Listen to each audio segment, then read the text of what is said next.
A train totaled this car with a 3-year-old inside, but his mom said someone was watching over him. Michaela Davis watched in horror as a train smashed into her car, where her 3-year-old son was sitting in his car seat. At the end of this nightmarish ordeal, Davis's mother still believed that someone was watching over the toddler, and with good reason.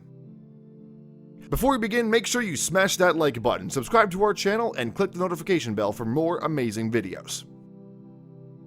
Davis hailed from Duryea, a borough on the banks of the Susquehanna River in Luzerne County, Pennsylvania. On March 13th, she took a drive with her sister Jenna and her son Camden, a 3-year-old who loves singing and Scooby-Doo. The trio made their way down York Avenue in Avoca, Pennsylvania, which is a few minutes away from Davis's home in Duryea. But the normality of their drive would quickly disappear when they reached a railroad crossing. As most such crossings, drivers see flashing lights and hear a bell about 30 seconds before a train is scheduled to pass through, which lower to prevent cars from passing in front of the train. This takes place around 20 seconds before the locomotive appears. Most of the time, this process goes off without a hitch. Drivers heed the warning, wait for the gates to rise, and safely cross the tracks. But there are still approximately 5,800 train car crashes annually in the US, the majority of which happen at railroad crossings, according to the Department of Transportation. When Davis drove onto the tracks in Avoca,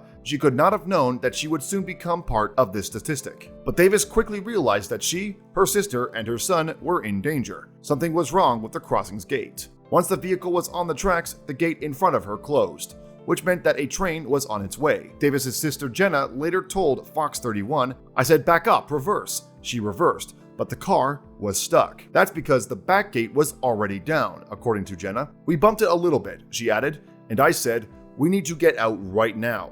The adults easily exited the vehicle, but 3-year-old Camden was still strapped into the back seat. Davis and Jenna moved as fast as they could to free the 3-year-old, but his mother tripped over as she rushed towards the back of her car. "We don't care if we die at this point, just him, we want him to be okay," Davis said. Jenna arrived at the 3-year-old's side first, ripping the back door of the car open, but she didn't make it in time.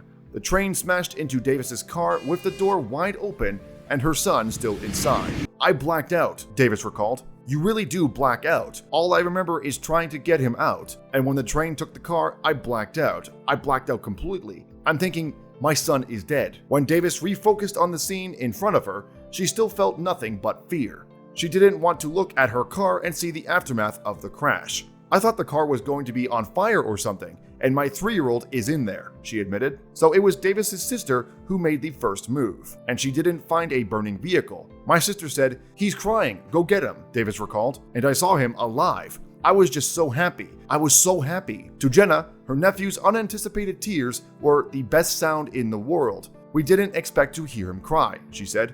Davis went over, and she got him, and that's when I called 911. Emergency services arrived on the scene and found that the 3-year-old was not only alive, but also somehow completely uninjured by the crash. They called it a miracle and credited his car seat for protecting him from the tragic outcome. Camden's grandmother, Maureen Davis, echoed the sentiment of the first responders who deemed her grandson's survival to be miraculous. "They had somebody with them," she said. "There's no doubt after seeing that car that somebody was with them." As for Davis, all she could do was cherish her son after he'd walked away from the crash unscathed. "I can't stop hugging and kissing him," she said. "Like all day, I just keep hugging and kissing him. He really is my world." At the time of the accident, the cause of the crash was unknown, but Avoca police and railroad police were investigating. In some cases, those involved in a train-related crash receive financial compensation, depending on the reason for the incident. Although there are typically cautionary measures in place, gates, lights, bells, and so forth, there are some things that drivers can do to ensure they're safe when crossing a train track. By lowering the music and the windows, for instance, they can hear if a locomotive is coming. After that, the driver should make sure that all tracks are completely clear before passing through. And if the car happens to stall on the crossing, it's best to exit the vehicle straight away. Thanks for watching another heartwarming video. Please check out our channel for more stories that will make your heart melt.